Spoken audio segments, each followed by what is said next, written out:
I was always wondering what's so special about Shure SM7B microphone.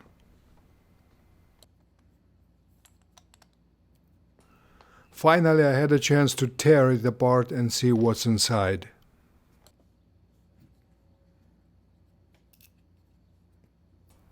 It does have a lot of metal parts in it.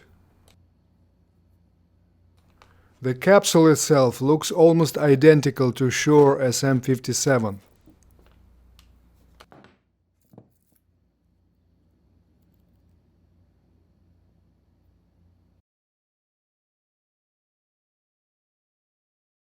The additions to SM57 capsule are humbucking coil, which you can see now, and one more coil inside for the filters. You can see little wires coming out from the back. All the connections located on top of the metal cylinder and secured with a yellow sticky tape. That's where the trouble starts.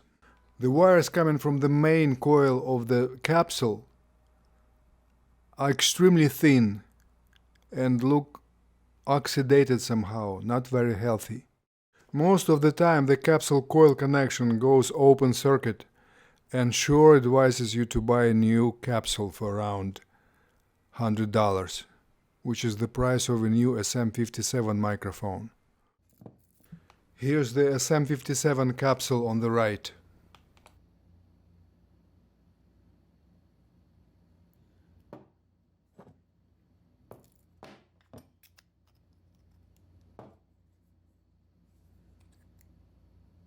And this is the coil inside for filter switches.